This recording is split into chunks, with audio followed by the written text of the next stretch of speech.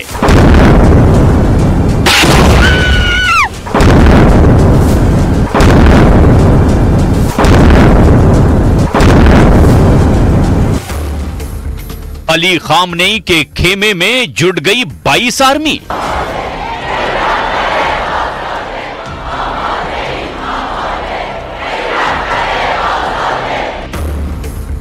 अब अमेरिका तक पहुंचेगी युद्ध की चिंगारी।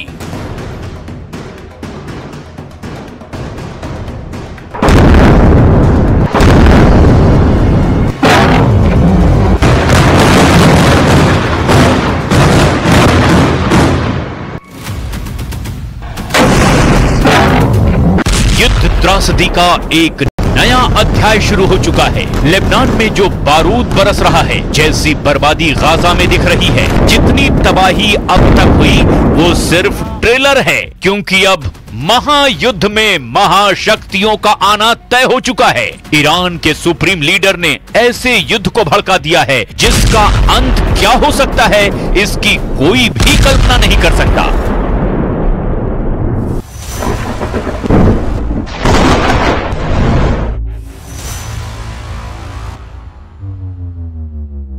ईरान के सुप्रीम लीडर ने इजराइल के खिलाफ खुद हथियार उठा लिया है। राइफल दिखाकर खामनेई ने नेतन्याहू को धमकी दी है कि इजराइल धरती के नक्शे से गायब हो जाएगा। सुप्रीम लीडर के बारूदी भाषण के बीच तेहरान में इजराइल की बर्बादी की कस्में खाई गई हैं। नसरल्लाह और इस्माइल हानिया की तस्वीरों की प्रदर्शनी लगाकर ईरान ने इजराइल से आर पार की जंग का ऐलान कर दिया है।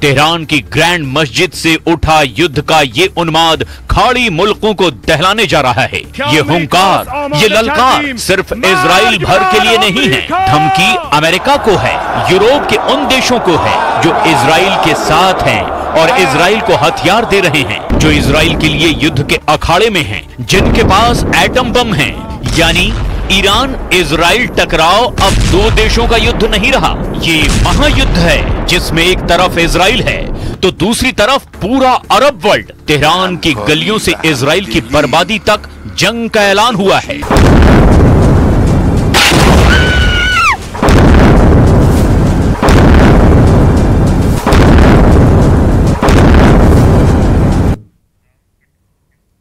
ईरान के सुप्रीम लीडर के ऐलान के बाद से इजराइल और ईरान में युद्ध और भड़क सकता है, क्योंकि खामनेई ने साफ कर दिया है कि इजराइल के खात्मे तक युद्ध चलता रहेगा।